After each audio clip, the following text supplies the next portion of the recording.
नमस्कार, मैं हूं वंदना त्यागी और आप देख रहे हैं न्यूज 18 राजस्थान का डिजिटल चैनल। मिडिल ईस्ट में तनाव हर दिन तेजी से बढ़ता जा रहा है। ईरान ने शुक्रवार को सऊदी अरब के एक एयरबेस को निशाना बनाया। ईरानी मिसाइल हमले में कई अमेरिकी सैनिक घायल हो गए और कई विमान क्षतिग्रस्त हो गए। बताया जा रहा है कि प्रिंस सुल्तान एयरबेस पर हुए हमले में ईरानी मिसाइल और मानव रहित ड्रोन का इस्तेमाल किया गया था। इन हमलों में कई अमेरिकी ईंधन भरने वाले विमान क्षतिग्रस्त हो गए। हालांकि अभी ये साफ नहीं है कि कितने सैनिक घायल हुए और उनकी चोटें कितनी गंभीर हैं। वहीं army sergeant Benjamin N Pentagon की 1 मार्च को हुई एयरबेस पर हमले में घायल होने के कुछ दिन बाद मौत हो गई। अमेरिकी सेंट्रल कमांड ने शुक्रवार को बताया कि इस संघर्ष में 300 से ज्यादा सैनिक घायल हुए हैं।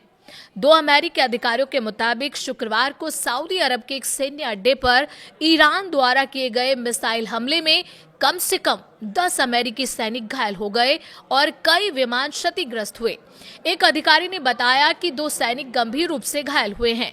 दोनों अधिकारियों ने सैन्य मामलों की संवेदनशीलता को देखते हुए नाम न बताने की शर्त पर कहा कि अधिकारियों ने प्रिंस सुल्तान एयरबेस पर हुए हमले में कई अमेरिकी ईंधन भरने वाले विमान क्षतिग्रस्त हुए हैं।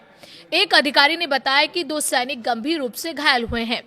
विमानों को हुए नुकसान को दर्शाने वाली सैटेलाइट तस्वीरें ऑनलाइन पोस्ट की गई हैं। ईरान की मिसाइल और मानव रहित ड्रोन से किए गए इस हमले के ठीक एक दिन बाद राष्ट्रपति डोनाल्ड ट्रंप ने कहा कि ईरान पूरी तरह नष्ट हो चुका है।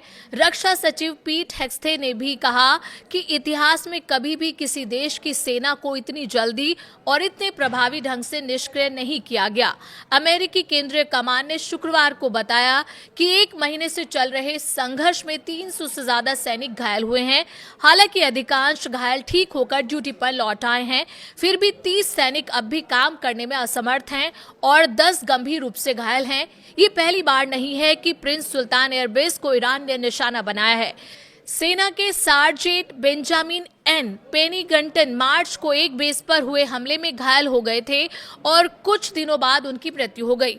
ये युद्ध शहीद हुए 13 सैनिकों में से एक थे।